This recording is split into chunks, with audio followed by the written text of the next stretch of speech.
pulled me down and put a kiss on my cheek. And the first thing she said was, "David, I can't imagine what you've been struggling with." Amazing to me that in this most awful moment of her life, her primary concern was for me. I suppose some moms are like that. And then the next thing she said was probably the most comforting thing I could have heard. She said, "David, I know that you love Ted. I know that you wouldn't have done this unless you felt like you had to." And with those words, I realized that I hadn't lost her love, that now Linda, Mom, and I would sort of face this ordeal together. But Mom was about where I had been when Linda first approached me. Her first thought is, "Yeah, but David, Ted has never been violent. He loves animals. He has this kind of soft spot for vulnerable people and children. There's no way in the world that he could do what the Unabomber's done. You know what? They're going to investigate this. They're going to find out that he's completely innocent, and all of this is going to go away like a bad dream." Here she is still trying to comfort me. And I said, "Mom, I really hope you're right. There's something else I have to tell you. The FBI's interested in speaking with you about this. Would you be willing to do that?" And she says, "Well, if you think I should, I'll do it." And then I said, "Mom, they're actually waiting outside." You can imagine how her life has just done a 180 turn in just the matter of a half an hour. And I called the officers on their cell phone. They come up into the living room, and they had the conversation. And I think Mom was being who she is. She has guests, but she's also trying to buy time. She offers them coffee. She goes out to the kitchen, and I'm sure the wheels are turning. She's trying to think, how do I deal with all of this? And she comes back, and the agents begin asking her, saying, "Mrs. Kaczynski, do you have anything that could help us carry the investigation forward? Anything like family photographs, letters your son has sent you, maybe something typewritten your son might have sent you?" They were especially interested in something typewritten because the manifesto had been produced on a manual typewriter.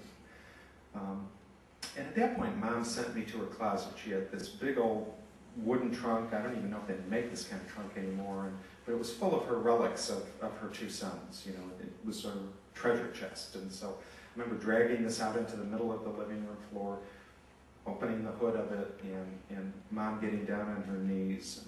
And as the agents, believe me, they had no search warrants, no legal right to do this. They were counting on her cooperation. They said, "Mrs. Kaczynski, could we see this? Could we see that?" And so she'd hand up a package of letters, and she had them all organized chronologically, and she'd walk them through some family photograph albums.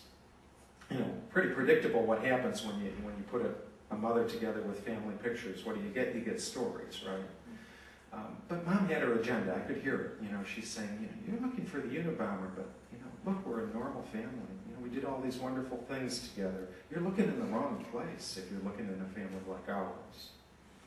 At one point, and I found this especially poignant, she just picked up this little blue book and held it up to the agents and said, "This is Ted's baby book. It's a diary I put together in the first year of his life. Would you like to see this?" And they said, "Yes, ma'am, that might be helpful." And they took the book and they wrote out a receipt and bagged it as evidence. But as I'm watching that scene, my heart is kind of breaking me. I can't imagine what a painful situation Mom is in and how bravely she's trying to sort of advocate for her son. But, the unspoken message there was just so clear. She's saying, "You're looking for the Unabomber. We'll do anything in our power to help you stop the violence. But don't forget, even for a second, that the person we're giving to you is a family member. It's somebody we love. It's a little baby that came out of my womb 50-some years ago. Never forget that there's a human dimension to this tragedy." Ted was arrested about a week later.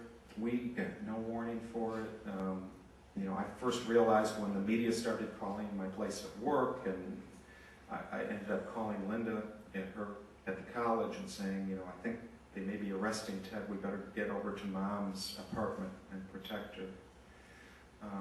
So about the time we got there, Mom still hadn't heard anything, but we hadn't been there 5 minutes, and her phone is starting to ring. It's media people.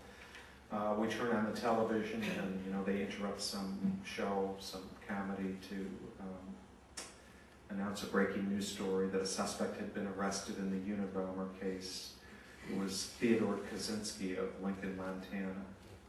And just that, you know, hearing our family name like that itself was a shock. It was like, you know, our parents had such dreams for their kids, and we had a good name and a good family and good values, and you know, now it was clear that from this point forward, the name Kaczynski would not mean anything good. It would be associated with murder, madness, violence, nothing good. And before long, they showed a film clip of my brother being arrested, and he was led out of his cabin between two federal marshals. Some of you may have seen that film, but they cleaned him up later. But at that point, he weighed 122 pounds, skin and bones. He'd actually been eating plaster. His clothing was totally filthy, totally rags. I've never seen even a street person who looked half as bad as Ted looked at that moment. And here I am watching this as a brother, feeling like some sense of guilt, but also some sense of unbearable sympathy. Like, what's he feeling right now? This most private man, this paranoid man, this man who felt the world was, you know, engaged in some kind of evil conspiracy against him. What must he be feeling at this moment? You know, the phone was unplugged, but the doorbell started ringing, and at one point I kind of looked out the curtains. Mom has a second floor apartment, and I look out and I can't believe my eyes, because it's just, the parking lot's all full of media trucks, and, you know, they've got, you know, the people with cameras and notepads and microphones, and, you know, I'm thinking, well, this is a big case, but why are they coming here, you know? And very shortly afterwards, I had my answer. I think it was Dan Rather on CBS News said, well, you know, an interesting sidelight to this case, apparently Kaczynski was turned in by his own brother, David Kaczynski. Now, apparently the family is holed up in his mother's home, and we have a cameraman on the scene, and, you know, we're watching this on TV, and it's, wow, this is surreal. This is a bad dream. This is a nightmare. It seemed unreal. We ended up kind of running the gauntlet in the middle of the night to get through the media, to drive back to our home where we had pets to be fed and some food in the refrigerator. And by the next morning, our home was totally surrounded and swamped. You know, I felt angry at the FBI. They promised to keep our identity confidential, you know, our role in the investigation confidential. Now that was all reported. In fact, over the next 2 weeks, some of the very private things we shared with the FBI under condition of confidentiality was right there in the New York Times. I mean, it was an unbelievable violation.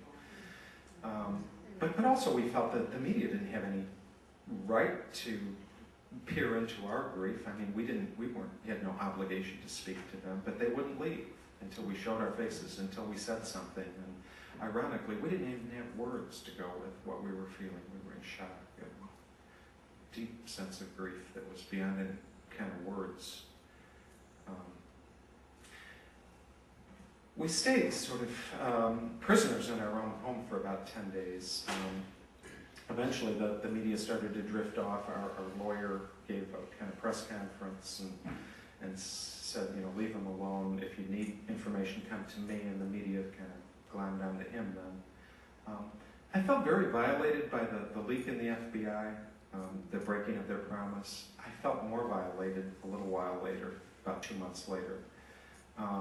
You know, as we're watching on TV, we're hearing, you know, all this speculation. Like, why did he turn in his brother? Did he do it for this reward money? And then we heard speculation about, you know, what kind of a family would produce not only such a violent person, but such a strange person. Must be one pretty strange family. And almost our feeling was, gee, we experienced a kind of social death. That, you know, how could we ever leave the house? And you know, not only would we be, you know, relatives of, you know, a notorious serial killer, but we were I think David Letterman called me a big snitch or something like that. You know, it's like, wow, we had a double stigma. And you know what really felt so comforting and was so surprising were the letters we began to receive. I think in all, it's been over 1,000 letters we got those first few months. mostly from strangers from all across the country. And at first I was even reluctant to open the